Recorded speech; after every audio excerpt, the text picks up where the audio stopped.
poderosamente en esta nueva noche, este nuevo tiempo de bendición en el que podemos reunirnos a través de este medio para estudiar la preciosa palabra del Señor. En nuestra clase pasada, pues, venimos analizando el capítulo 2 de Hechos de los Apóstoles y hicimos una pausa en el verso 17, donde leíamos y decíamos que en los postreros días, dice Dios, derramaré de mi espíritu sobre toda carne. Estuvimos analizando obviamente la profecía, estuvimos analizando lo que dice la palabra acerca de profetizar, acerca de los profetas, también estudiamos acerca de las visiones, acerca de los sueños.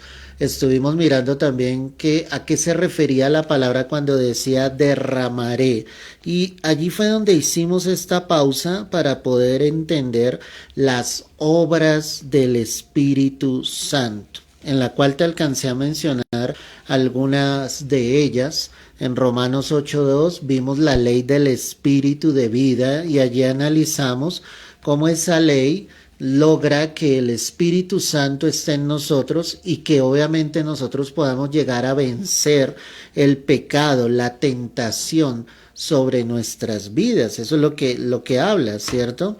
En Romanos 8:13 hablamos de que el Espíritu hace morir las obras de la carne, es decir, venimos de un mundo contaminado, lleno de maldad, lleno de suciedad, pero ahora en Cristo Jesús y por medio de su Santo Espíritu tenemos la bendición de ir haciendo morir las obras de nuestra carne, ya que seguimos en un cuerpo de carne obviamente, pero necesitamos vencer toda obra que el enemigo intente colocar sobre nuestras vidas. En la carta a los Romanos también, el capítulo 8, el verso 16, solo te estoy dando un resumen, por eso voy un poco rápido, porque eso ya lo vimos la clase pasada. Sí, allí en Romanos 8:16 la palabra dice que el Espíritu mismo da testimonio a nuestro espíritu de que somos hijos de Dios. En Romanos 8:26 la palabra nos muestra que el Espíritu mismo nos ayuda en nuestra debilidad. Es decir, Él está ahí cumpliendo ese propósito, fortaleciéndonos, ayudándonos para que precisamente, obviamente, Él se haga fuerte en medio de todas nuestras debilidades. Y alcanzamos a ver allí en Romanos 8, verso 26, en ese mismo contexto, que Él nos ayuda en nuestra debilidad y que además de eso intercede por nosotros con gemidos indecibles. Entonces allí hablábamos de cómo cuando tú oras en el Espíritu, pues el mismo Espíritu Santo está intercediendo por ti delante del Señor, llevando esa oración al Dios de los cielos y cómo el Señor obviamente se está allí glorificando en cada una de nuestras vidas. Muy bien, mi amado. Entonces quiero que mires primera carta a los Corintios, que allí fue donde quedamos en la clase pasada. Ve allí conmigo, primera carta a los Corintios, el capítulo 2, el verso 4. Y mira lo que dice aquí la preciosa palabra del Señor. El apóstol Pablo, refiriendo estas palabras a la iglesia en Corinto, les dice: y ni mi palabra ni mi predicación fue con palabras persuasivas de humana sabiduría, sino con demostración del Espíritu y de poder, para que vuestra fe no esté fundada en la sabiduría de los hombres, sino en el poder de Dios. Muy bien, ¿qué está diciendo él acá? Cada vez que Pablo predicaba, el Espíritu de Dios estaba con él y había una demostración, como dice allí la palabra, del Espíritu Santo y de poder de Dios. No eran las fuerzas humanas que Pablo predicaba, era con el Espíritu de Dios. Era realmente el Espíritu Santo guiando su boca, guiando su predicación. Y eso me lleva a pensar, mis amados, que definitivamente necesitamos estar llenos de Dios para poder llevar el Evangelio. Hay un texto en uno de los libros de Samuel donde dice que la palabra escaseaba por aquellos días, que no había profeta o palabra de Dios. Es decir, que el pueblo había entrado en una condición donde no había alguien acepto delante del Señor que Dios pudiese usar para que Él trajese palabra de parte de Dios mismo, usando una vida. Recuerda que los profetas fueron usados por Dios para proclamar el mensaje que efectivamente Dios quería traer sobre su pueblo. Pero entonces a veces hay escasez de la palabra de Dios, no hay demostración del Espíritu en cuanto a la predicación.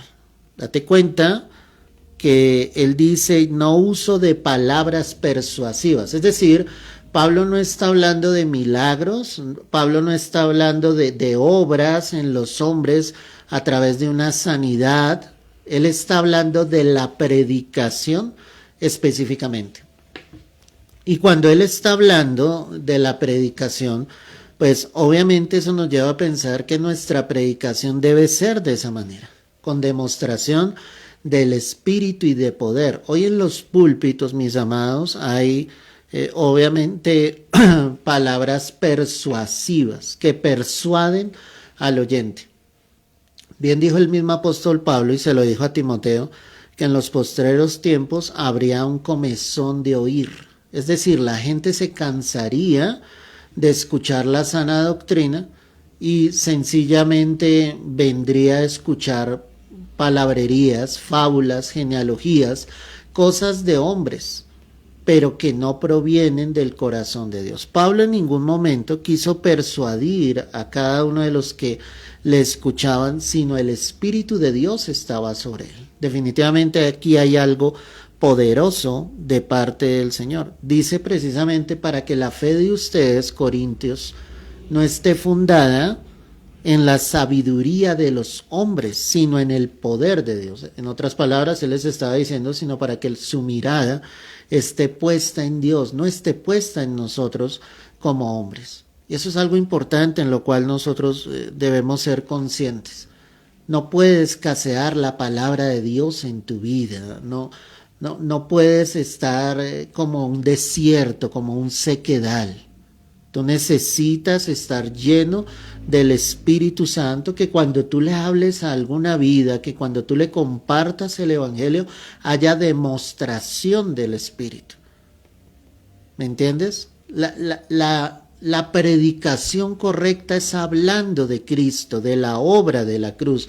Cuando tú quieras invitar a alguien a la iglesia, no lo hagas de la manera incorrecta, en el sentido de que le dices, ven a la iglesia y Dios va a restaurar tu matrimonio, ven a la iglesia y Dios te va a dar un trabajo, ven a la iglesia y Dios sencillamente se va a glorificar en tu hogar, en tu familia, en tus hijos. Eso es equivocado, porque tú debes predicar es de Cristo, de la obra de Jesús. Esos son añadiduras, y la añadidura puede llegar a una vida. Pero aquí lo importante, iglesia, es que las almas sean salvas. Y eso es lo que nosotros necesitamos, que las almas sean salvas. Predica el Evangelio de Jesucristo. Entonces, una de las obras del Espíritu Santo es que hay demostración del Espíritu Santo. Y es algo que tú y yo le debemos pedir al Señor. Pero recuerda, escúchame bien para que no te equivoques en el contexto bíblico. Demostración del Espíritu en la predicación, que sea la palabra de Dios. Pablo no hablaba de milagros, él estaba hablando de la palabra. O sea, era suficiente la palabra de Dios para que esos corazones quisieran venir a los pies de Cristo. En la primera carta a los Corintios, el capítulo 12, ve allí conmigo, el verso 13, primera carta a los Corintios, capítulo 12, verso 13. Mira lo que dice la palabra, porque por un solo espíritu fuimos todos bautizados en un cuerpo, sean judíos o griegos, sean esclavos o libres, y a todos se nos dio a beber de un mismo espíritu. Una de las obras que está mostrando acá la palabra del Espíritu Santo es que fuimos bautizados, como lo dice aquí la palabra, ¿sí? Por ese solo espíritu, ¿ok? Ese bautizo del cual está hablando acá la palabra es obviamente cuando el Espíritu viene y llena las vidas, los corazones. No es el bautismo en agua, no está hablando de esto acá, él está hablando, por eso dice, fuimos todos bautizados en un cuerpo, es decir, en el momento en que las almas aceptan a Cristo, como consecuencia de esa fe, el Espíritu Santo vendrá y les llenará. En algunos habrá la manifestación inmediata de las lenguas, en otros no sucederá así, pero eso no quiere decir que el Espíritu Santo no haya venido sobre ellos. Y Pablo aclaraba acá y decía, pueden ser del pueblo judío o pueden ser de los demás pueblos de la tierra, pueden ser esclavos, pueden ser libres, mostrando que Dios no hace acepción de personas, o sea, mostrando claramente que Dios quiere estar en el corazón de cada vida que realmente acepta el sacrificio de su Hijo Jesucristo, ¿sí? Y por eso la Escritura dice acá, y a todos se nos dio a beber de un mismo espíritu. Ese beber de ese mismo espíritu está hablando precisamente de la llenura del Espíritu Santo. Y obviamente en el momento en que alguien coloca su fe en el Señor, pues Dios va a venir y le va a llenar. Ese es el deseo del corazón de Dios. De nosotros ya depende, de ahí en adelante, que sigamos estando llenos del Espíritu Santo. O sea, tú no puedes llevar un cristianismo superficial, donde tú digas, sí, yo creo en Jesús, pero de vez en cuando oras, de vez en cuando te congregas, de vez en cuando recibes sencillamente palabra del Señor. No puede ser así. O sea, el creyente constantemente se está alimentando porque Dios necesita estar llenando nuestras vidas, Dios necesita estar llenando fielmente nuestros corazones. Es algo importante. Entonces, una obra del Espíritu Santo es que somos bautizados precisamente por Él. En la segunda carta a los Corintios, el capítulo 1, verso 22. Segunda carta del apóstol Pablo a los Corintios, capítulo 1, verso 22. Leamos desde el verso 21 para entender el contexto. Y el que nos confirma con vosotros en Cristo y el que nos ungió es ¿quién? Es Dios, el cual también nos ha sellado y nos ha dado las arras del Espíritu en nuestros corazones. Ahí está claro. Una obra entonces del Espíritu Santo es que hemos sido sellados con las arras de su Espíritu.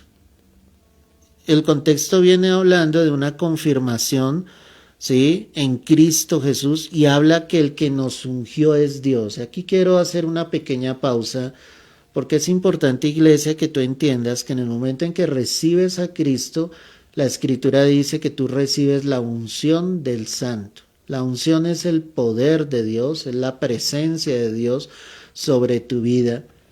Y obviamente desde ese mismo instante nosotros somos ungidos por Dios. Es lo que enseña la Escritura.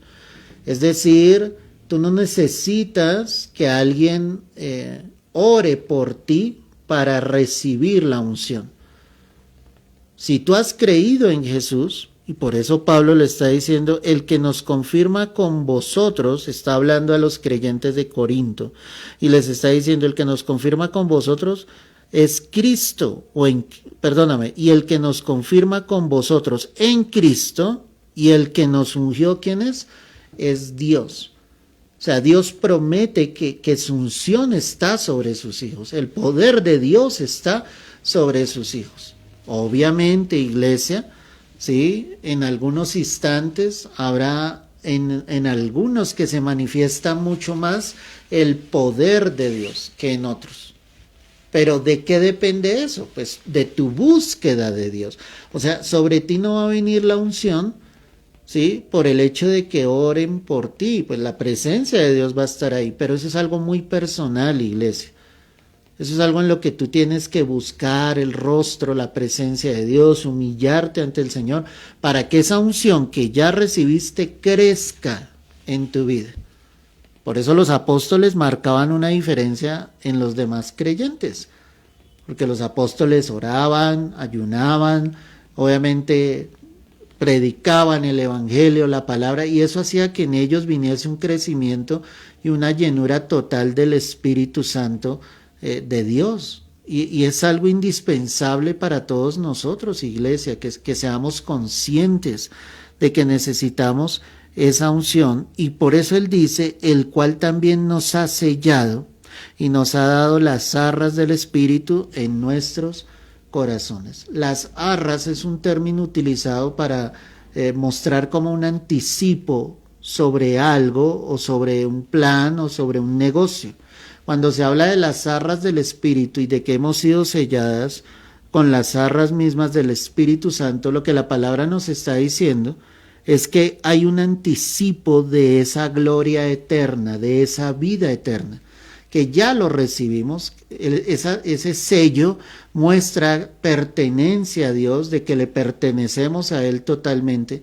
Y si tú has colocado realmente tu fe en Jesucristo, tú ya has sido sellado con las arras del Espíritu, le perteneces realmente al Señor. Y es importante tener en tu corazón la convicción de que ya has sido sellado por el Espíritu Santo, de que ya esas arras han sido colocadas. Como te digo, es un anticipo, somos conscientes.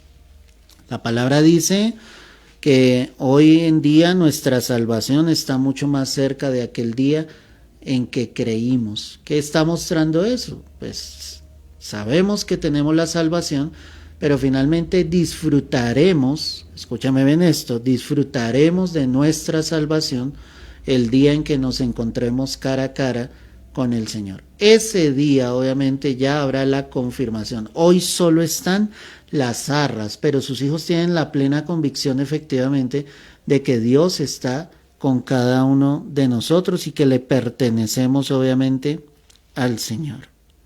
Mira Efesios 1 sobre lo mismo, carta a los Efesios, capítulo 1, verso 13. Efesios 1, verso 13. Dice la palabra del Señor así: en él también vosotros, habiendo oído la palabra de verdad, el evangelio de vuestra salvación, y habiendo creído en él, mira, aquí confirma la palabra, habiendo creído en él, ¿quién es ese él? Jesucristo. Habiendo creído en él, en Jesucristo, la palabra me dice, fuisteis sellados con el Espíritu Santo de la promesa, que es las arras de nuestra herencia, hasta la redención de la posesión adquirida para alabanza de su gloria. Aquí está más claro lo que te estoy enseñando a la luz de la palabra. Entonces dice que en Cristo Jesús, ¿cierto? En la fe que colocamos en Él, en ese mismo instante, iglesia, nosotros fuimos sellados con el Espíritu Santo de la promesa. ¿Cuál es esa promesa? La promesa de salvación. Y dice que es las arras de nuestra herencia. ¿Y cuál es la herencia? Pues la salvación. Entonces, nosotros estando aquí en la tierra, creemos que en Cristo Jesús somos salvos, pero escúchame muy bien, y hoy lo vamos a hablar ya más detalladamente. O sea, tú solamente podrás ver esa victoria el día en que estés cara a cara con el Señor.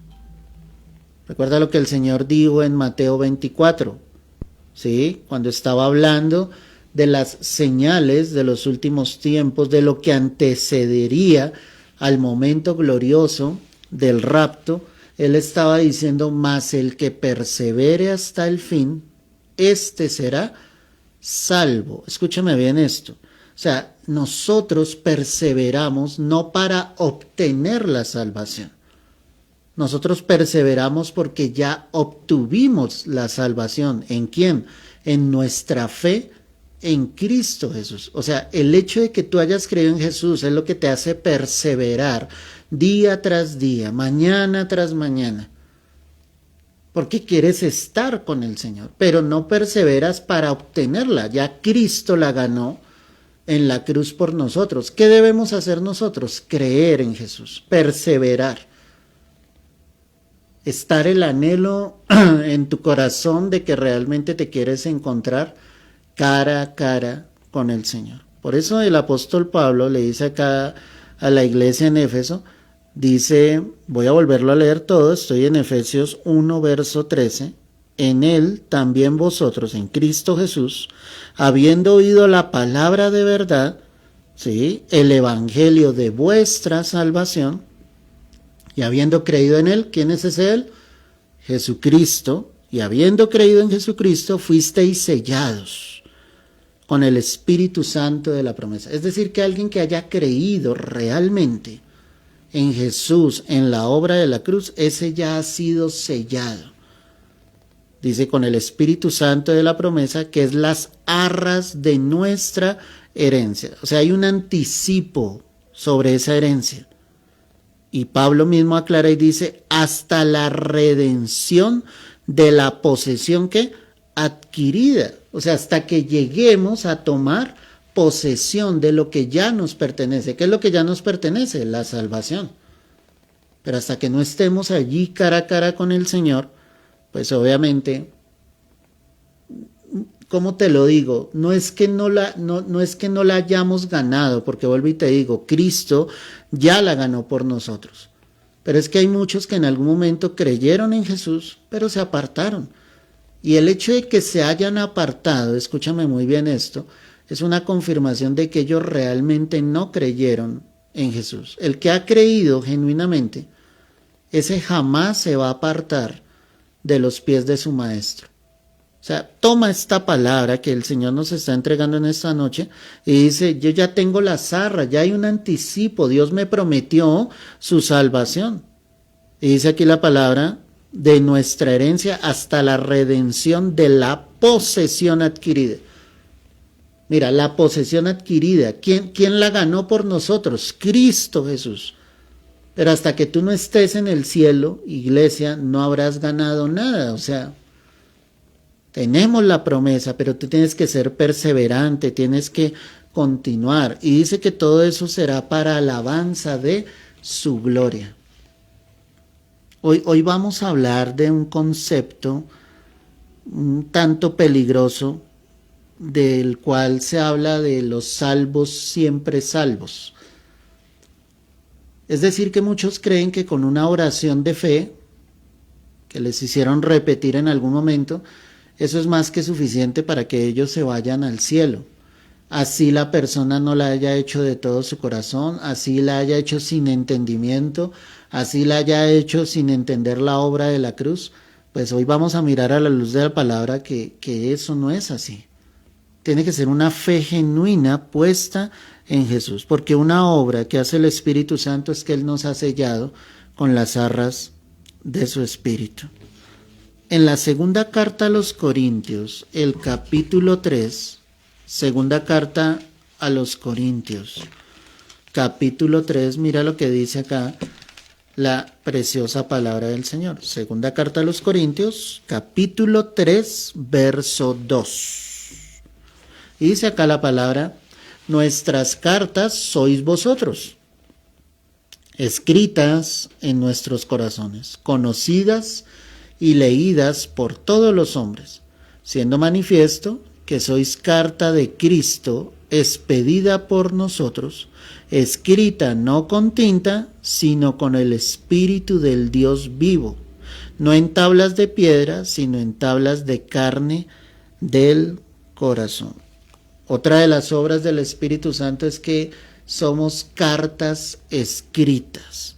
Cuando Pablo refiere este pasaje a los creyentes de Corinto, él les está diciendo, nuestras cartas son ustedes. O sea, en otras palabras, él les está diciendo, ustedes son los que hablan por nosotros de la fe que ustedes han colocado en Jesús. Dice, escritas en nuestros corazones y conocidas y leídas por todos los hombres. Es decir, que cada uno de nosotros es una carta que leen los hombres. O sea, la gente que ve en nosotros de Cristo. Esa es la pregunta. ¿Qué ven los demás de Dios en tu vida? ¿Qué están leyendo los demás en nosotros, en nuestro testimonio, en nuestra manera de vivir, en nuestra manera, obviamente, de estar en el Señor?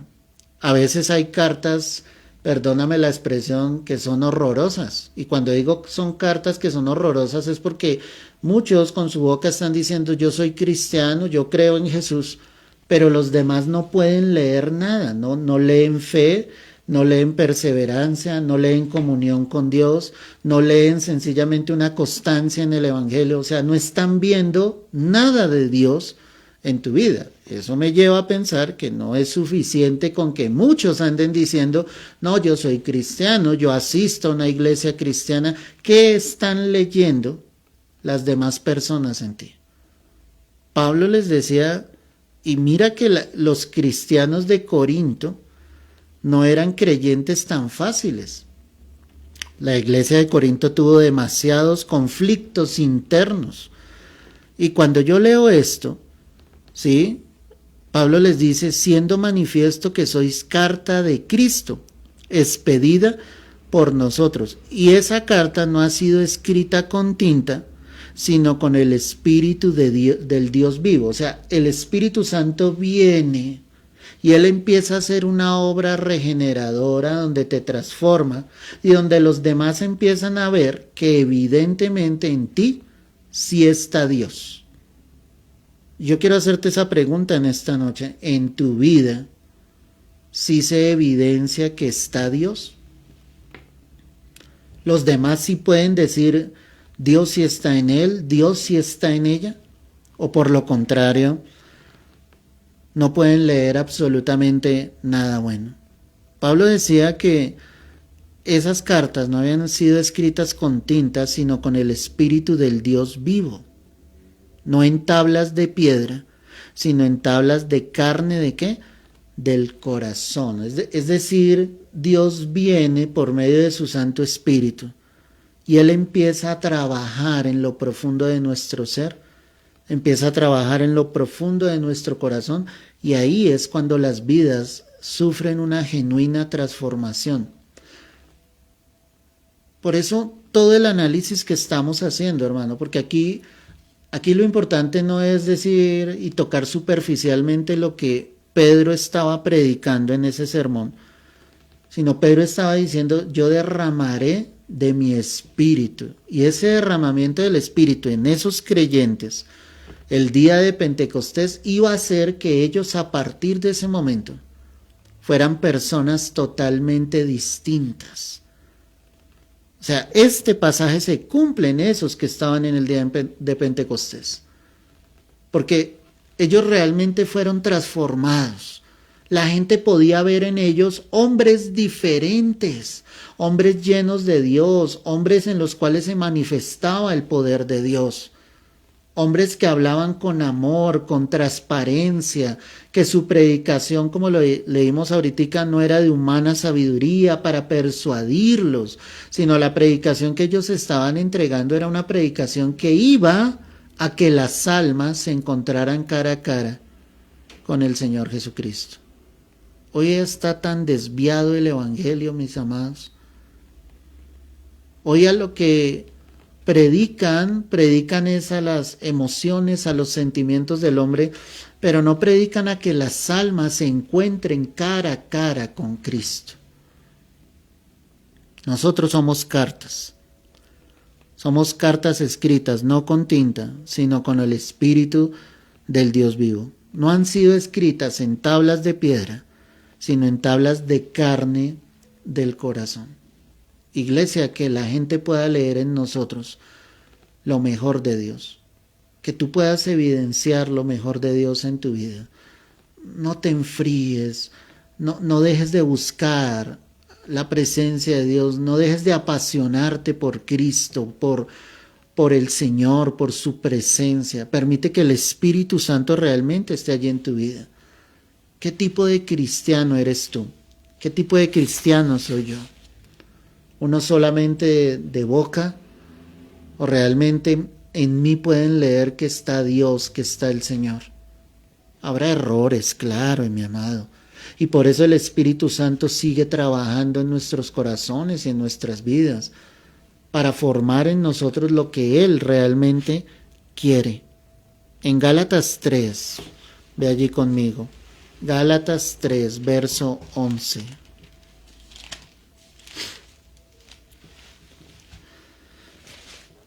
Gálatas 3, verso 11.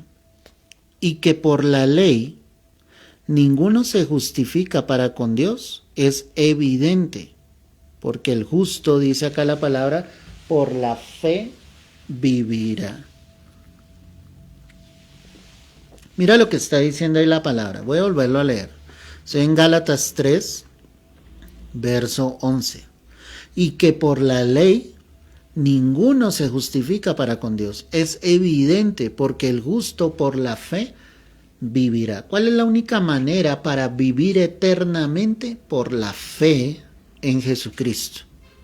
Ahora, Él está diciendo, y la ley no es de fe, sino que dice, el que hiciera estas cosas, vivirá por ellas. Y mira tan importante lo que dice el verso 13. Cristo nos redimió de la maldición de la ley, hecho por nosotros maldición, porque escrito está, maldito todo el que es colgado, ¿en qué?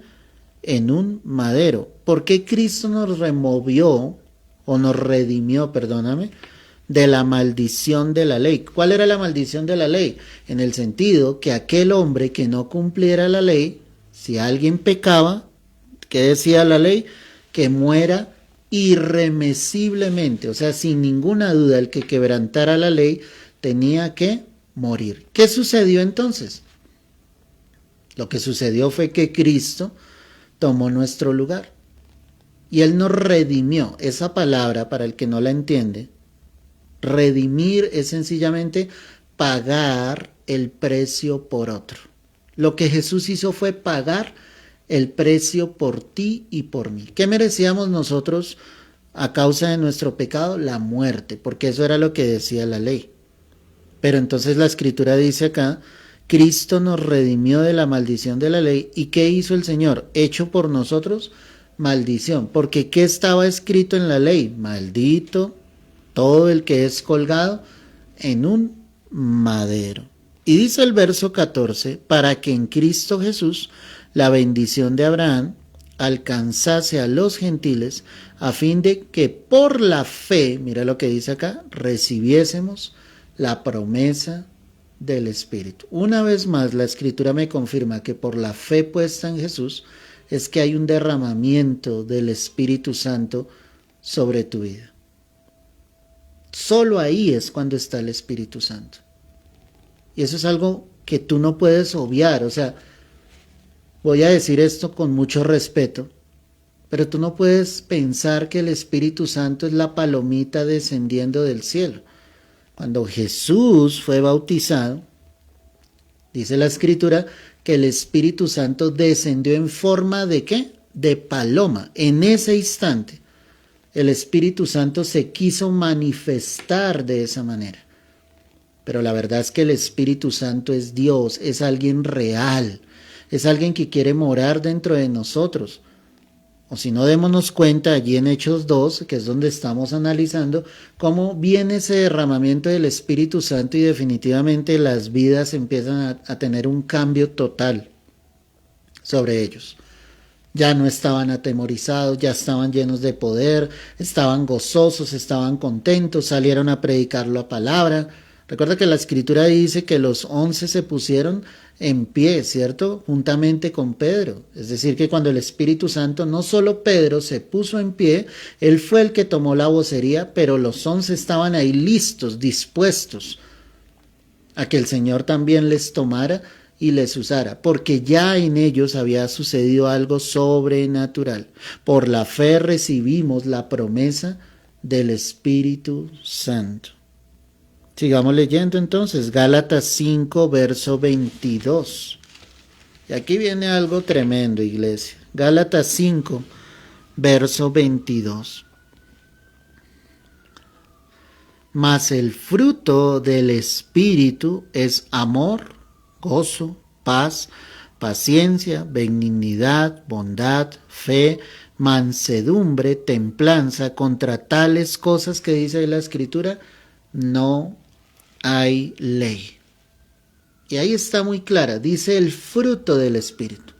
El fruto es el resultado de una semilla que ha sido sembrada. Estoy hablando en el ámbito natural. Entonces, primero se colocó en tierra una semilla, ¿cierto?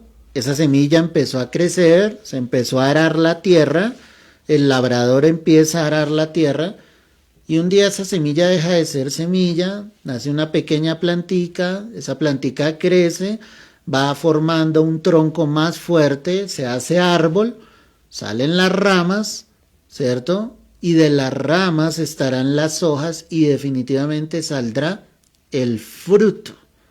O sea, el fruto es el resultado de una semilla que un día fue sembrada. ¿La semilla qué es? La palabra de Dios. Si la palabra de Dios, como el Señor lo explicó en la parábola del sembrador, cae en buena tierra, pues ahí habrá fruto. De lo contrario, no habrá fruto. Por eso es que encontramos a muchos creyentes sin el fruto del Espíritu. ¿Cuál es el fruto del Espíritu? Nuevamente, amor. Vemos cristianos duros, endurecidos, sin brindar lo mejor de Dios a los demás. O sea, ¿cómo se va a representar y decir esta persona realmente sí tiene a Dios cuando no hay el fruto del Espíritu? Si yo miro a los apóstoles, allí en Hechos de los Apóstoles, perdóname, ¿sí? ¿Qué encuentro en ellos? Amor. Había un amor grande por todos los perdidos, había un amor grande, una necesidad primaria de predicar el Evangelio. Eso era amor. Tú no puedes ver a alguien perdiéndose y callarte, no hablarle, no predicarle, no hablarle acerca de Cristo, de su salvación. Cuando tú tienes amor y el fruto del Espíritu está ahí, eso se va a evidenciar. Tú vas a revelar el amor de amores, que es el amor de Jesucristo. Te sigo preguntando, ¿tienes el fruto del Espíritu? ¿Hay gozo en tu vida? Pues yo quiero decirte que cuando el Espíritu Santo vino sobre Pedro y los demás, pues vino un gran gozo. Ellos estaban de pronto tristes. Recuerdan que Jesús había partido, estuvo con ellos durante 40 días, dice allí la Escritura, y después de eso le vieron ascender al cielo. Pues de cierta manera se entristecieron porque la Escritura le dice, pero pues obviamente hubo una promesa de que ese mismo volvería y que le verían obviamente con gran gloria. Pero en el momento en que el Espíritu Santo viene sobre ellos, viene un gozo sobrenatural. Un gozo que permanecía, porque cuando miramos las Escrituras, eso lo vamos a estar mirando más detenidamente, y ya en las clases pasadas miramos algunos pasajes, que cuando ellos estaban en la cárcel cantaban himnos, cantaban alabanzas, glorificaban a Dios. O sea, estando en la cárcel era una condición para que ellos estuviesen tristes, deprimidos totalmente, pero aún estando en la cárcel, alababan a Dios. Eso era el gozo del Señor. Es decir, que el fruto del Espíritu Santo sí estaba sobre ellos. Yo me pregunto si nosotros, en medio de la adversidad, permitimos que el gozo prevalezca, que el gozo permanezca en cada uno de nuestros corazones. El fruto también es paz. Es paz, mi hermano.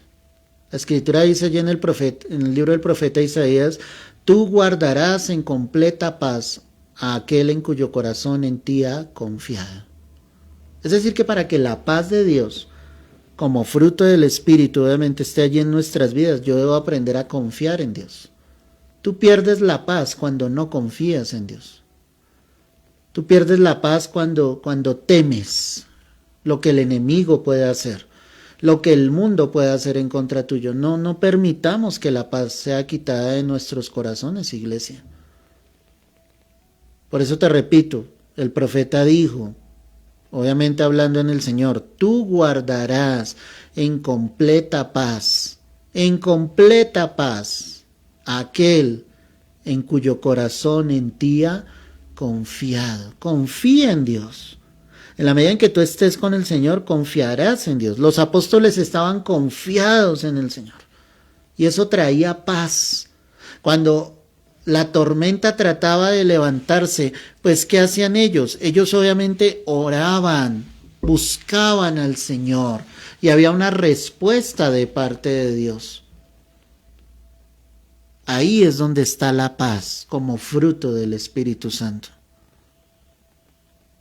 Dice que el fruto también es paciencia. Y cuando pensamos en paciencia, esto lo he explicado en otras ocasiones, el original en el griego habla de un paciente. Es decir, habla literalmente de un enfermo en su lecho, en un hospital. ¿Y qué puede hacer ese enfermo en su lecho en un hospital? Él solamente puede esperar paciente a que el médico venga y le atienda. ¿Me entiendes? Esa palabra paciencia viene de eso. O sea que si yo digo tener paciencia, yo espero en mi lecho a que mi médico venga. ¿Y quién es nuestro médico? Nuestro Señor. Él es el que viene y nos atiende en el momento indicado. Él no va a llegar ni antes ni después. Él va a estar atento a la necesidad que tú y yo tengamos. Pero a veces ese fruto, ¿cierto?, no está en el corazón de sus hijos. No somos pacientes. Por lo contrario, hay impaciencia. Hay impaciencia totalmente. No sabemos esperar los tiempos del Señor, queremos que todo sea a nuestra manera, queremos que todo sea en nuestro tiempo y no hay esa paciencia. Tienes que esperar paciente en el Señor. El Salmo 40 dice literalmente, pacientemente esperé a Jehová. Eso lo decía el rey David. Pacientemente esperé a Jehová y se inclinó a mí y oyó mi clamor. Me sacó del pozo de la desesperación y de la angustia, del lodo cenagoso. Y dice, y puso mis pies en lugar firme.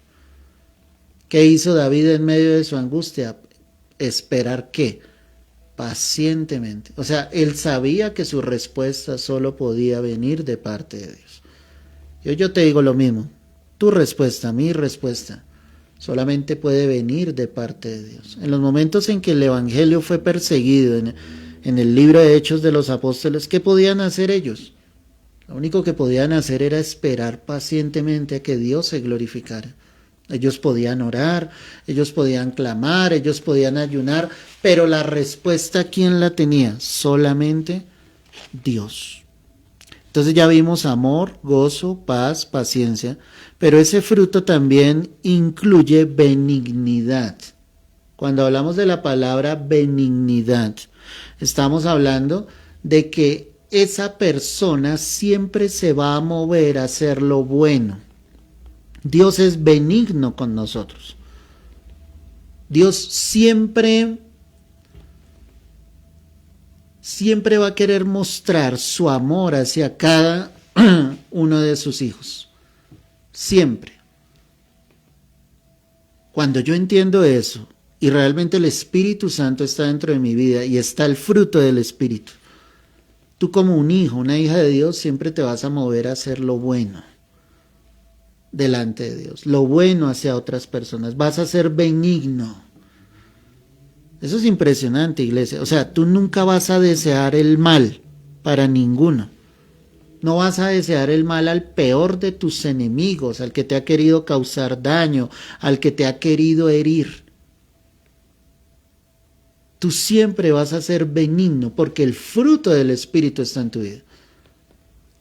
Antes tú vas a orar por esas personas que nos han causado daño. Por eso el Señor dijo claramente, amen a sus enemigos, ámenlos.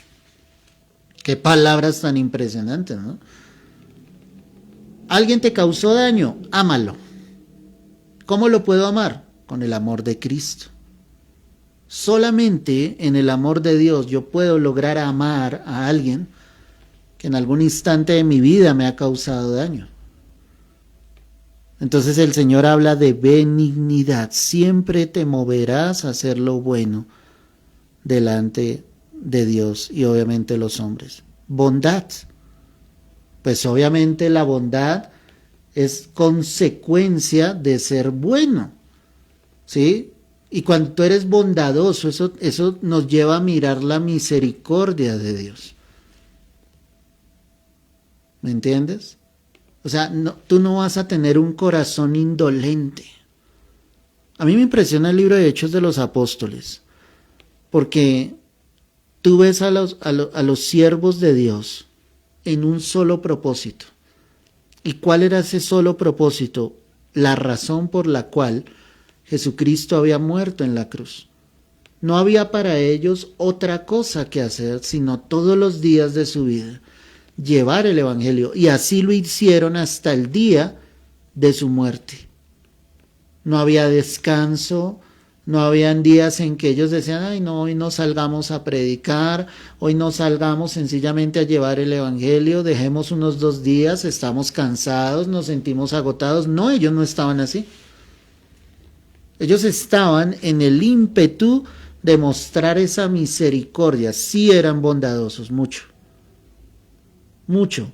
Mostraban la bondad de Dios, y la bondad de Dios solo se manifiesta en la vida de los hijos de Dios cuando tú quieres que las demás personas conozcan al Rey de Reyes que tú has conocido, que conozcan al Padre que tú conoces, que conozcan al esposo que tú conoces, que es el Señor, que conozcan sencillamente al amigo fiel que es el Señor, pero más que nada que conozcan al único y suficiente Salvador que se llama Jesucristo.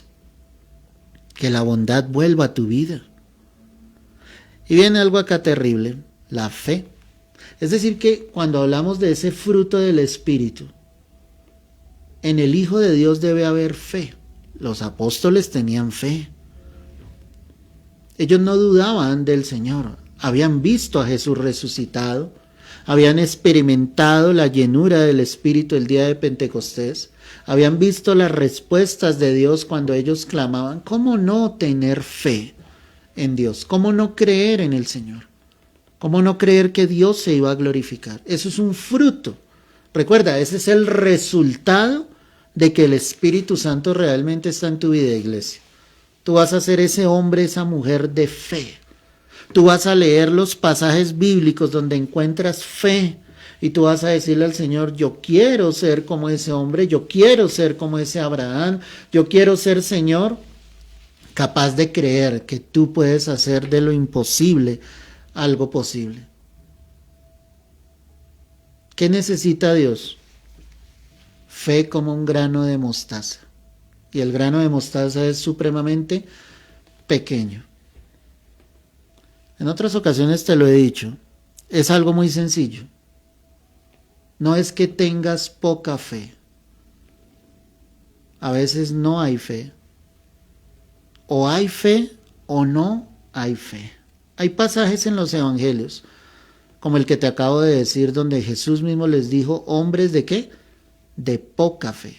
Pero lo que el Señor estaba mostrando era que ellos definitivamente no tenían fe. Hay otro pasaje en la Escritura donde un hombre le dice al Señor, Señor, yo creo, pero ayuda a mi incredulidad.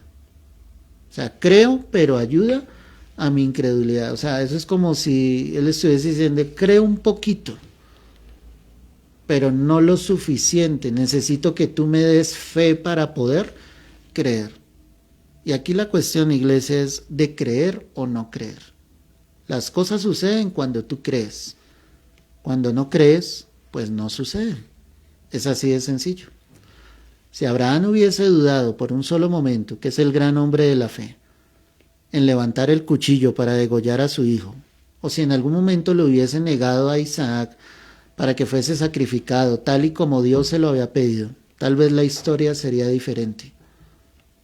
Pero el hecho de que Dios hubiese proveído ese carnero que estaba trabado entre ese zarzal, eso llegó porque Dios pudo ver en su corazón. Y acuérdate las palabras que Dios mismo le dijo. Ahora conozco que temes a Dios. Le dijo, detente, Abraham, Ahora conozco que temes a Dios. Dios sabía que Abraham iba a llegar hasta las últimas consecuencias. Y es que me impresiona porque en la carta o en el libro de Hebreos aparece ahí, dice que la fe de Abraham llegaba hasta el punto de que él creía que Dios podía resucitar de los muertos a su hijo. Isaac, qué impresionante hasta dónde llegaba su fe. Él dijo, si tengo que matar a mi hijo en este momento y así sucede, Dios tendrá el poder para levantarlo de los muertos, para resucitarlo. Y Dios nos está preguntando esto, porque estamos hablando de un derramamiento del Espíritu Santo, estamos hablando de decir, sí, el Espíritu Santo está en mí. Si tú dices que el Espíritu Santo está en ti, pues como parte del fruto del Espíritu debe haber fe. Y a veces tú y yo podemos mostrar que no está esa fe. Solamente pregúntate delante de Dios. Como parte del fruto del Espíritu está la mansedumbre. Y el ejemplo claro pues es Jesús. Un hombre manso, un hombre humilde, un hombre en el cual no había orgullo, no había altivez, no había soberbia. Muchos dicen tener al Señor y son soberbios totalmente, orgullosos. Por su boca hablan y se les nota su orgullo. Bien dice la Escritura que de la abundancia del corazón habla la boca. Cuando muchos dicen yo he hecho, yo he logrado, yo. ¿De dónde queda Dios en todo eso? Algunos lo mencionan y dicen, no, y Dios me ayudó, pero siempre se dan más crédito a ellos mismos que a lo que Dios ha hecho. Cuando hablamos de mansedumbre, estamos hablando de personas que pese a la adversidad saben guardar silencio, refrenan su lengua, son sabios al hablar, son prudentes. Son hombres y mujeres que genuinamente son guiados por el Espíritu Santo. Cuando tú lees entonces Hechos, nos vamos a dar cuenta que había mansedumbre en los siervos de Dios. Los echaban a la cárcel y ellos no protestaban, no se ponían a alegar con las altas autoridades, no. Eran hombres mansos, habían aprendido del Maestro. Pedro en el momento en que vienen a apresar a Jesús, Pedro se equivoca. Acuérdate que él tomó la espada de uno de los que venía, ¿cierto? Y con esa misma espada cortó la oreja de Malco. ¿Qué estaba mostrando allí Pedro? ¿Que quería defender al maestro? No, Pedro no era un hombre manso ahí, él actuó en sus fuerzas. ¿Y qué le dijo el Señor? Pues el que a espada hiere, a espada morirá. O sea, en otras palabras, piénsalo de esta manera, lo que tú siembras, eso es lo que vas a recoger. ¿Será que sí somos hombres y mujeres mansos delante de Dios? ¿Será que en nosotros sí se evidencia? Hay tantos que dicen creer en Jesús, pero lo que menos hay es mansedumbre. No son mansos absolutamente para nada. Cuando pienso en mansedumbre, pienso en docilidad. Y una persona dócil es una persona que se puede llevar, que se puede guiar. ¿Sí? Si nosotros no somos dóciles, si no somos mansos, ¿cómo vamos a dejar que Dios, obviamente, controle nuestras vidas y nos guíe? Va a ser algo imposible. Como fruto del Espíritu está la mansedumbre. Y viene la última de ellas, que es templanza. Y para que entiendas ese término, quiero que pienses en una cuerda que es extendida desde dos extremos y tú la tiemplas totalmente. Y pese a que está siendo jalada de los dos extremos, la cuerda permanece firme, es decir, no se rompe, no se quiebra. Eso es templanza. Entonces, en las situaciones más extremas, en las situaciones más fuertes, donde tú sientes la tensión total, tú estás con esa templanza. tú permaneces firme, tú no te vas a quebrar, o sea, tú no te vas a ir a los extremos. Tú no vas a decir, ya voy a dejar de buscar de Dios, no veo solución, no veo respuesta de parte de Dios. No, ahí tú sigues firme. Los discípulos tuvieron momentos terribles donde tuvieron que sacar esa templanza, donde tuvieron que permanecer firmes, donde no se podían desvanecer, donde no podían decir ya no voy a continuar, ya no voy a seguir. No vemos a ninguno de ellos abandonando el ministerio, ninguno de ellos abandonó el ministerio. Todos llegaron hasta el final. Qué impresionante eso. Eso tal vez, y por las mismas circunstancias, le pudo haber faltado a Juan el Bautista. Porque recuerda que cuando Juan el Bautista vio a Jesús, él dijo, he aquí el Cordero de Dios, que quita el pecado del mundo. Él lo afirmó, él es el Cordero de Dios. Pero Juan el Bautista fue echado a la cárcel.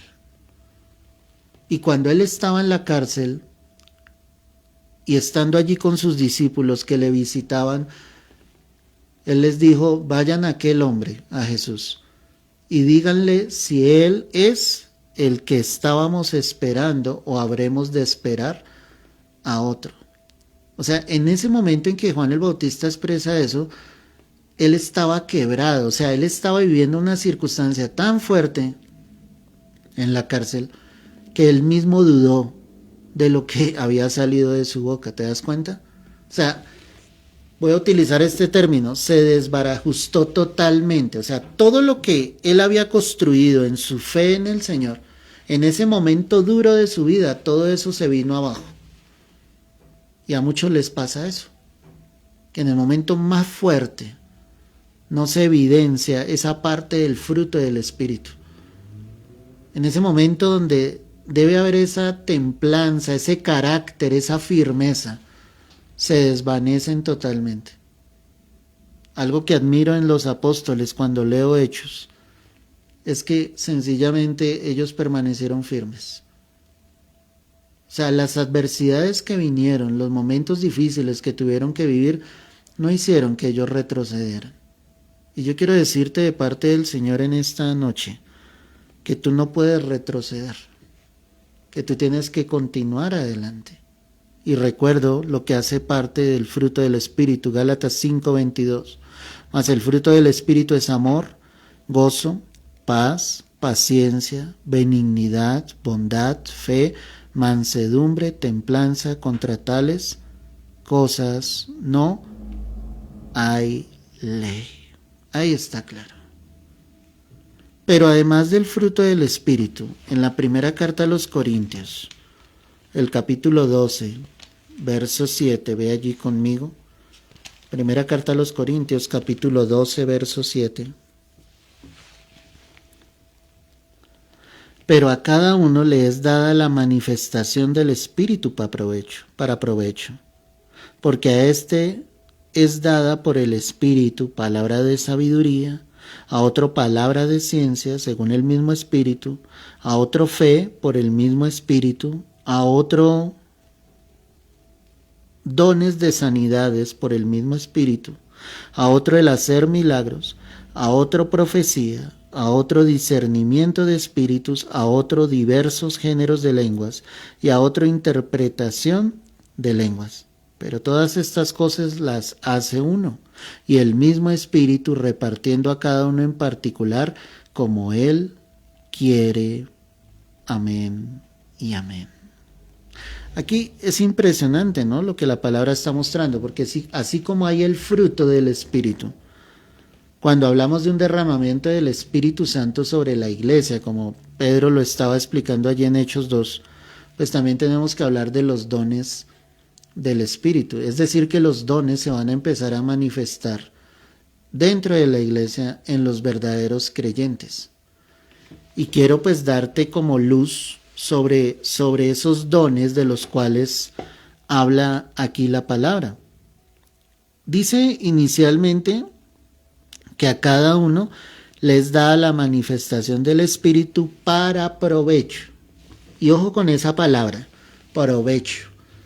No es para mi provecho, es para provecho de la iglesia, para que el cuerpo de Cristo sea edificado. El problema es que algunos con los dones del Espíritu han sacado provechos, pero para ellos mismos. ¿Te das cuenta? Es decir, han encontrado en esa parte la manera de sacar dinero a otros. Dios juzgará eso. Y en la soberanía de Dios, pues el Señor sabe por qué en algún momento entregó esos dones a esos hombres, pero aquí lo importante, iglesia, es saber tú qué estás haciendo con el don que has recibido, porque Dios nos va a pedir cuenta sobre eso. O sea, no es para mi provecho, quiero hacerte entender eso, sino para provecho de la iglesia. Provecho es como para beneficio de la iglesia. Entonces empiezo, dice, porque a este es dada por el Espíritu palabra de ¿qué? De sabiduría. Palabra de sabiduría. Y ojalá estés anotando allí. Cuando hablamos de palabra de sabiduría, eso es un don muy, muy hermoso de parte del Señor. Y esa palabra de sabiduría es la que debe haber en aquellos que pueden llegar a dar un consejo. Porque es la sabiduría no humana, sino la sabiduría de Dios. Cuando pienso en esa palabra de sabiduría, inevitablemente tengo que pensar en el rey Salomón, en el primer asunto que vino sobre él, cuando estas dos mujeres vinieron a él con un niño, y obviamente las dos reclamaban al niño como suyo propio, pero recuerda que una de ellas, llegando, se acostó sobre su hijo, porque las dos habían tenido cada una un hijo, pero una de ellas llegó, se acostó sobre su hijo, lo ahogó, lo mató, y cuando ella se dio cuenta que su hijo estaba muerto, tomó el hijo de la otra, haciéndolo pasar como suyo propio. Y ellas llegan delante de Salomón, y cada una obviamente defiende diciendo, no, este es mi hijo. Y Salomón es muy práctico en la sabiduría que Dios le había entregado. Le dijo, déme una espada. Y él dijo, vamos a partir al niño por la mitad. Cada una tomará su parte. La que no era su madre, escúchame bien esto, la que no era mamá de esa criatura, dijo, ok, hagámoslo. O sea, ¿en qué cabeza cabe eso? La verdadera madre dijo, no, no lo hagan. Denle el niño a ella. Y esa fue la manera en que el rey Salomón supo quién era la verdadera madre, la que había impedido que su hijo, obviamente, tuviese que morir en ese instante. La palabra de sabiduría es cuando Dios entrega finalmente eso a sus hijos, a su iglesia, para dar un consejo sabio a la luz de la palabra. Qué bonito cuando tú te encuentras a alguien que a la luz de la palabra te puede dar ese consejo, te puede guiar en esa dirección, te puede guiar en esa sabiduría del Señor. Para eso es la palabra de sabiduría dentro de la iglesia, para que sea Dios obrando, para que sea Dios instruyendo a la iglesia, para que sea Dios dirigiendo a la iglesia realmente, para que no seamos guiados bajo mandamientos de hombres, bajo preceptos humanos, bajo lo que queremos, bajo lo que pensamos. Cuando hay palabra de sabiduría en la iglesia, pues la iglesia va a ser dirigida realmente por Dios. Sus siervos van a atender a la voz del Señor. Sus siervos van a estar atentos a lo que Dios quiere obrar y hacer dentro de la iglesia. Cuando hayan decisiones trascendentales que tú vayas a tomar en tu vida, pues Dios va a usar hombres para que te dé esa palabra, esa guía de parte de Dios. Hay otro que dice acá, palabra de ¿qué? De ciencia, según el mismo Espíritu. Eso quiere decir que es el mismo Espíritu Santo entregando ese don a la iglesia. Y esa palabra de ciencia, ¿sí me entiendes? Es cuando Dios trae una revelación, ¿sí? sobre un asunto, sobre posiblemente una enfermedad que alguien esté viviendo. Por eso es que tú encuentras muchas veces que el siervo de Dios puede hablar y decir, Dios me está mostrando una persona, ¿sí? Que durante tanto tiempo ha estado enfermo de esta enfermedad, ella está obviamente sintiendo un dolor en esta parte y allí Dios te está ¿qué? Sanando. Ahí la palabra de ciencia está actuando. La palabra ciencia en la Escritura, en el Nuevo Testamento, es conocimiento. Y es un conocimiento obviamente de Dios. Dios sabe lo que está en cada vida, lo que está en cada corazón. Y Dios da esa palabra de ciencia ¿para qué? Para que las vidas crean que Dios obviamente está obrando, que Dios está obviamente allí trabajando, que Dios está allí sanando totalmente. Eso es de Dios, iglesia. Pero vuelvo a lo mismo que explicaba en el comienzo. No puede ser para provecho de los hombres. O sea, el diablo siempre intenta como desfigurar lo que hace el Señor. Porque al pensar en esta palabra de ciencia, ¿sí? ¿Qué hace el diablo? El diablo intenta tomar a uno de sus súbditos, y cuando digo a uno de los súbditos de Satanás, un brujo, un hechicero, y ahí es cuando el hechicero y la gente llega donde el hechicero, y el hechicero le dice toda la vida, y le dice, sí, usted perdió su trabajo hace tanto tiempo, usted trabajaba en todas estas cosas, pero ahí obviamente Dios no es el que está actuando.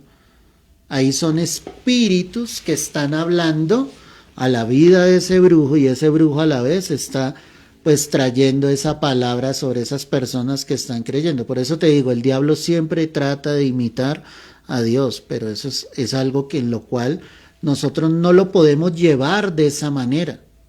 Y escúchame muy bien lo que te voy a decir, porque esto va muy relacionado con lo que te enseñaba sobre la profecía.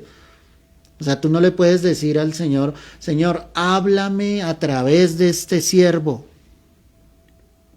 ¿Sí me entiendes? O sea, no puedes llevar o pensar que Dios va a actuar de esa manera, no. La palabra de ciencia, como te lo estoy explicando, es de esa manera. Y eso lo que lleva a las almas es, ¿a qué?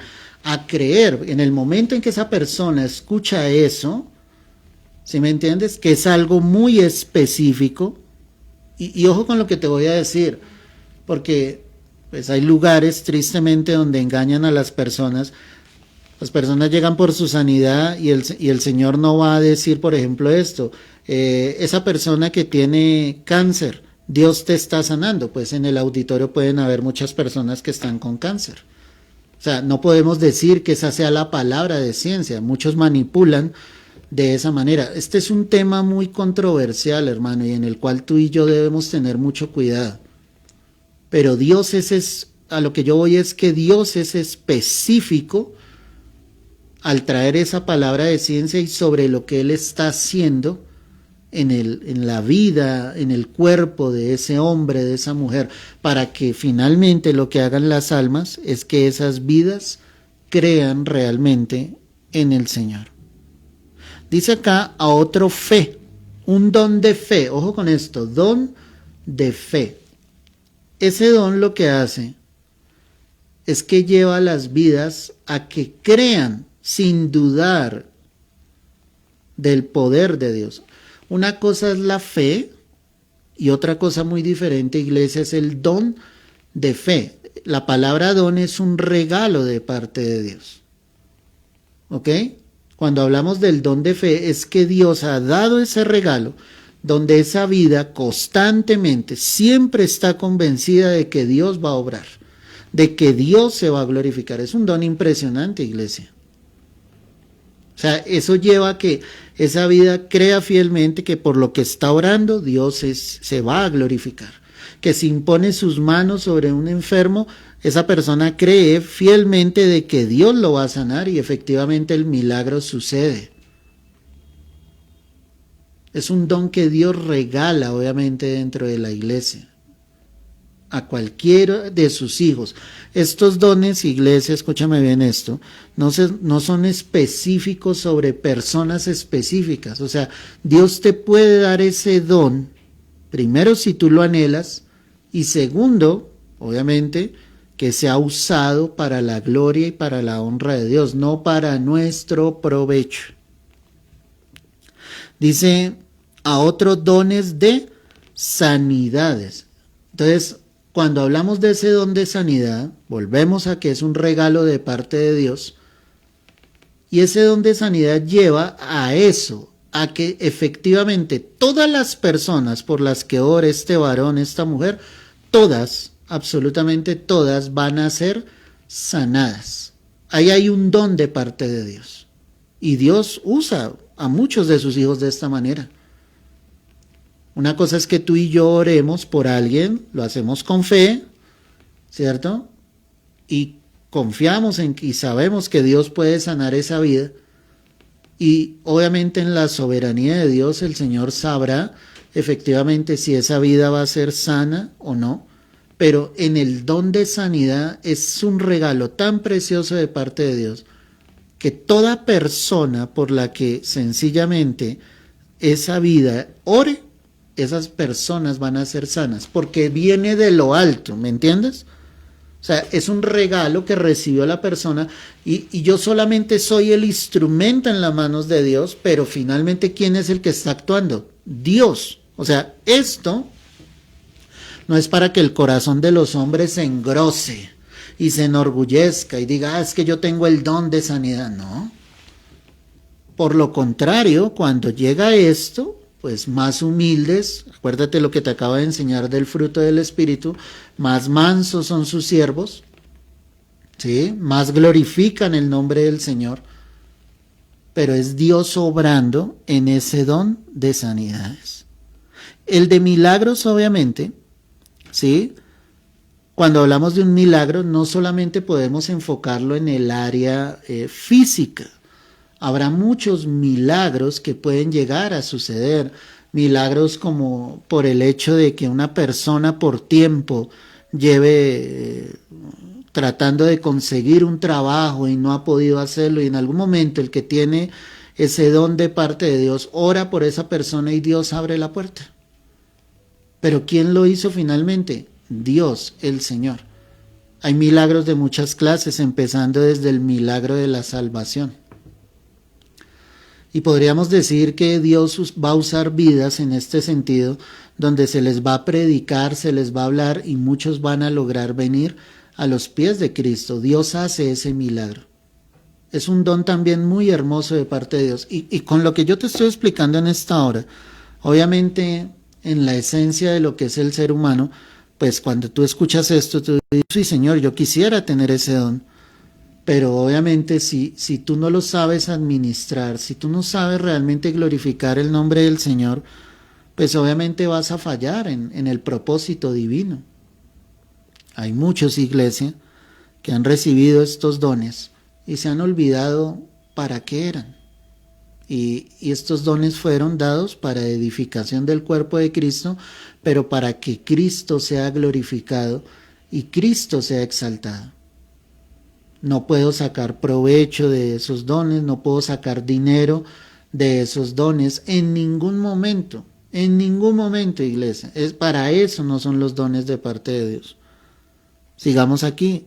A otra profecía, que ese ya lo hablamos, pero voy a volvértelo a recordar. Ese don de profecía es diferente al profeta como tal. ¿En qué sentido? En que cuando hay el don de profecía, ¿sí? Esporádicamente, escúchame bien esto, esporádicamente Dios va a hablar a través de esa persona al corazón del pueblo. Y recuerda allí, ve allí que estamos cerca, en primera carta a los Corintios, capítulo 14, verso 3, dice, pero el que profetiza habla a los hombres para edificación, exhortación y consolación. Es decir, que cuando hay esa profecía cumple esos tres requisitos, ¿sí? Pero el profeta constantemente, esa es la diferencia, el profeta constantemente está hablando la voz de Dios, la palabra de Dios. Por eso veíamos a Isaías, a Jeremías, a los profetas en el Antiguo Testamento, todo el tiempo escuchaban la voz de Dios y proclamaban la voz del Señor. El don de profecía es algo esporádico que Dios habla el corazón de esa persona, y obviamente es cuando Dios quiere transmitir un mensaje a la iglesia, ¿sí? Para exhortar, edificar y consolar, pero eso es de mucho cuidado, iglesia. No es de sentires, no es que yo siento esto de parte de Dios y que esto se lo tengo que decir a la iglesia. O sea, antes de eso, hermano, esa vida debe haber orado, Dios te debe haber confirmado a través de la palabra, porque tú no puedes hablar cualquier cosa. Hay muchos creyendo que tienen el don de profecía y realmente están desviados. Nunca Dios habló, nunca Dios dijo eso a esa vida. Recuerda que la escritura también habla de que hay espíritus engañadores y que muchos escuchan esos espíritus engañadores. Sigamos acá entonces. Dice aquí la palabra a otro discernimiento de espíritus.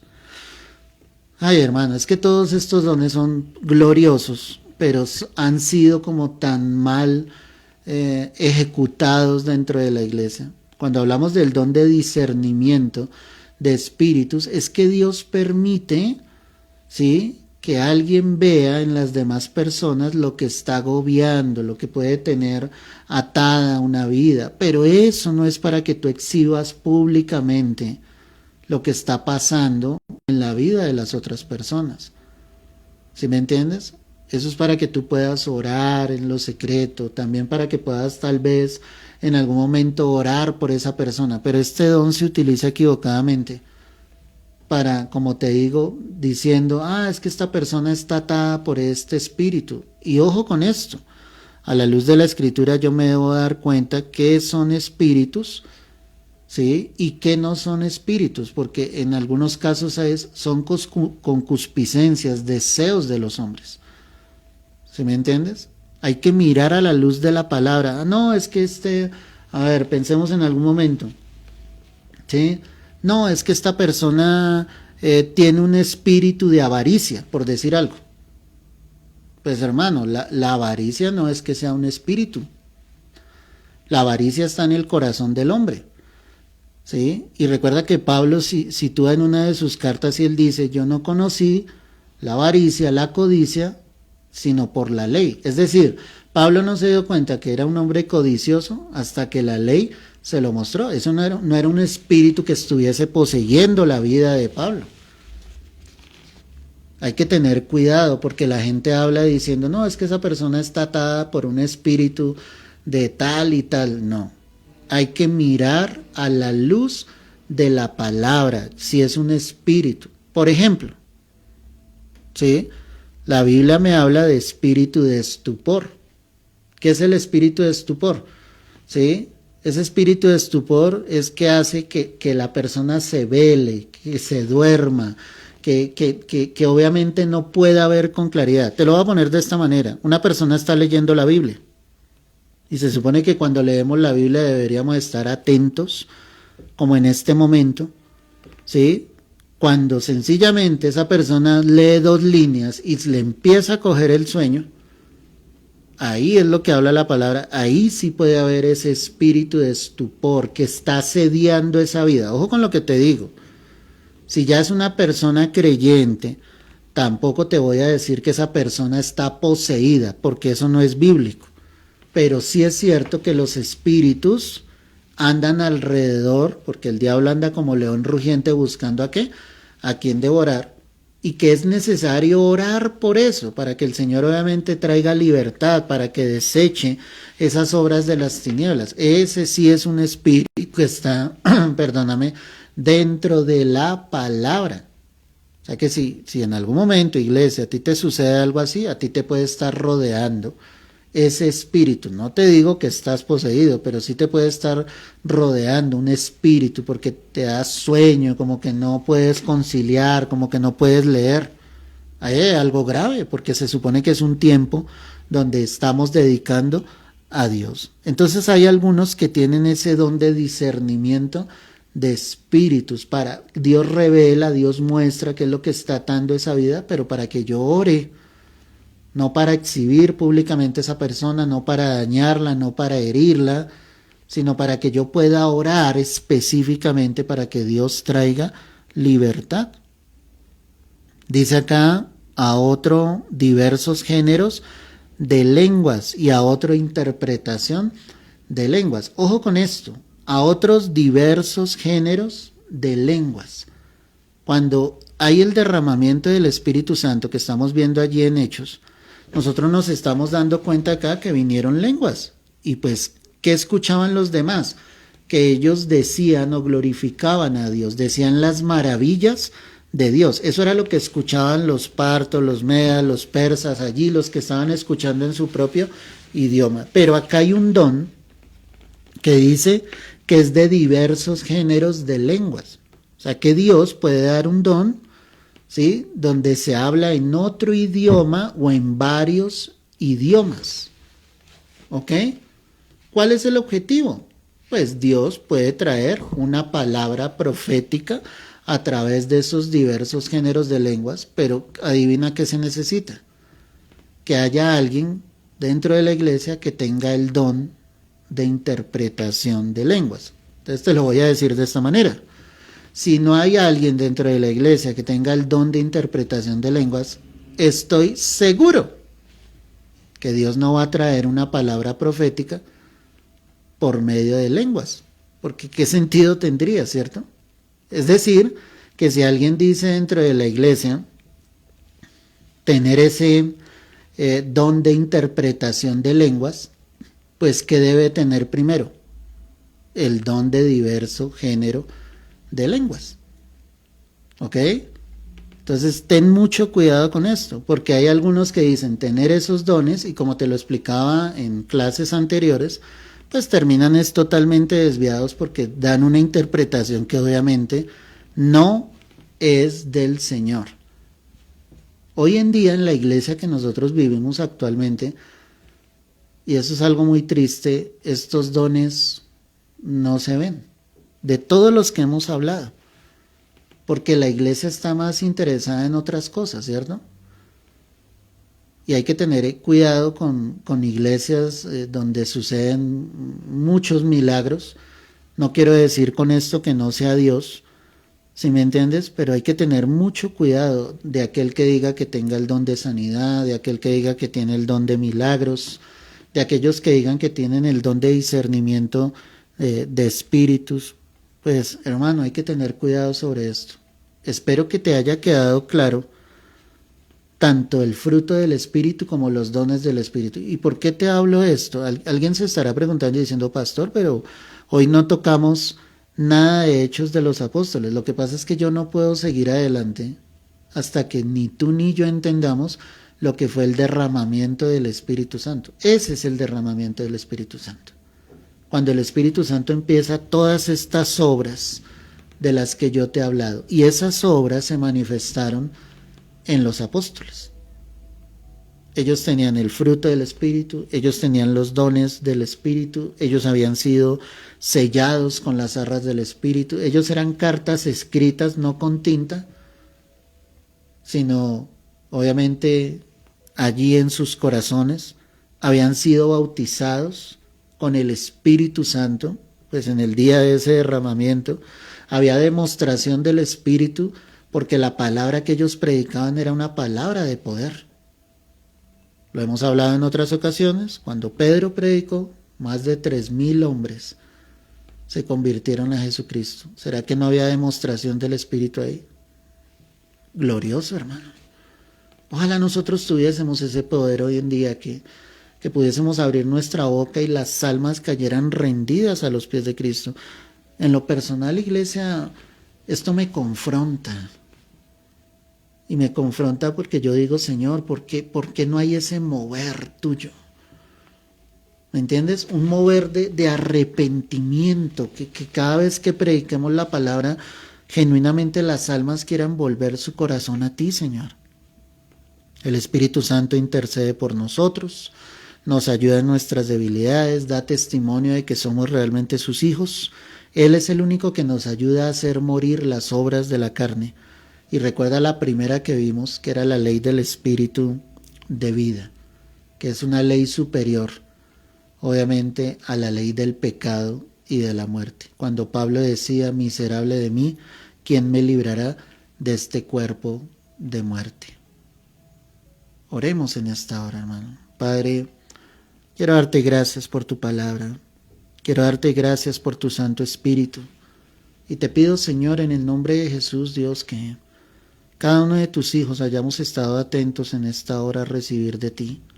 Si en algo nos hemos equivocado, perdónanos, Señor. Si en algo fuimos mal enseñados, perdónanos, Dios. Pero tú nos estás hablando, tú nos estás direccionando. Y lo único que queremos y anhelamos es continuar tomados de tu mano en tu voluntad, Padre. Que la bendición de Dios, Señor, esté sobre la vida de cada uno de tus hijos. A ti te doy, Señor, la gloria y la honra es en Cristo Jesús. Amén y amén. Aleluya, mis amados. Espero que esta clase haya sido de tal bendición como lo fue para mi vida y que haya sido confrontado nuestro corazón. Porque realmente, iglesia, estamos fallando tal vez en muchas cosas. Nos estamos olvidando de lo genuinamente importante cuando hablamos de un derramamiento del Espíritu Santo. Así que es importante, mis amados, que estemos aferrados al Señor y tomados de su mano. Todos los que estuvieron en clase allí, los que siguen allí aún conectados, Yoraima, el Señor te bendiga grande y poderosamente. Te felicito porque has estado clase tras clase allí, juiciosa, recibiendo de parte del Señor. Irene, Dios te bendiga grandemente. Sigue así, recibiendo la palabra de Dios, aprendiendo para que Dios pueda seguir usando tu vida grandemente. Madre Bella, el Señor te bendiga, que Dios te siga preparando para que te siga usando para ganar a muchos más para Cristo. Allí a Alberto, a Nelly, Dios los bendiga poderosamente, que sigan así juiciosos y que el buen plan y el buen propósito que Dios tiene con cada uno de ustedes se siga cumpliendo y que lo siga usando para que muchas más almas lleguen a los pies de Cristo. Miralis, qué bueno que estés tan juiciosa, que estés aprendiendo la palabra del Señor, que hayas anhelo, ese deseo en tu corazón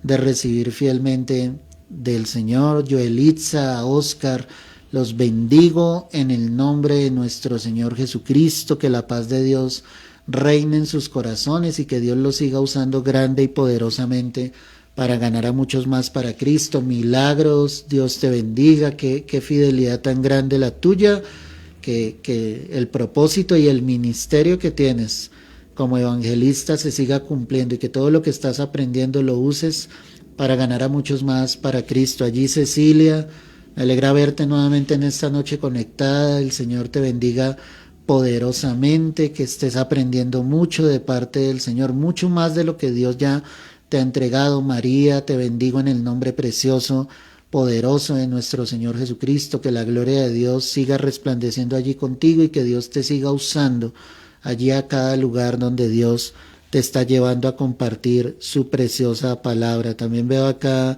a Génesis, Dios te bendiga grande, poderosamente. Gracias por estar allí conectada fielmente. Allí a Antonio, a Caro, a Matías, los bendigo en el nombre de nuestro Señor Jesucristo. Que sigan aprendiendo de la preciosa palabra del Señor. Si hay alguien más que no haya mencionado, allí veo a Marieta. Dios te bendiga, Marieta, qué bueno que estuviste conectada en esta noche, que la gloria del Señor siga resplandeciendo sobre tu vida. A todos los que han estado juiciosos, espero de corazón que el Señor siga hablando. Y sabes que me gustaría en esta noche, que hagas un comentario de lo que tú recibiste en esta noche, que escribas allí de lo que Dios te habló, algo de lo que el Señor te enseñó en esta noche. ¿Sí? Esas personas que están allí, haz un comentario, no te desconectes hasta hacer ese comentario para que Dios obviamente sea glorificado y para que muchos más puedan ver que estamos enseñando la preciosa palabra del Señor. Dios los bendiga, Dios los guarde y bueno, nos veremos el próximo viernes para continuar con esta clase tan hermosa de Hechos de los Apóstoles. No te olvides, hermano, que todos los días transmito a las 9 de la mañana, llevando la palabra del Señor, ese pequeño devocional para que tú te conectes a las 9 y si no puedes a esa hora, pues toma cualquier momento del día para escuchar ese mensaje. Todos los días lo estamos haciendo, muy escasamente, como en el día de hoy, digamos en la mañana que tenía un compromiso, no pude transmitir, pero por lo general, día tras día estamos llevando el precioso mensaje del Evangelio. Que Dios te guarde, que Dios te bendiga, que sigas adelante, y le pido a Dios que seas un instrumento grande y poderoso en las manos del Señor. Dios los bendiga, Dios los guarde.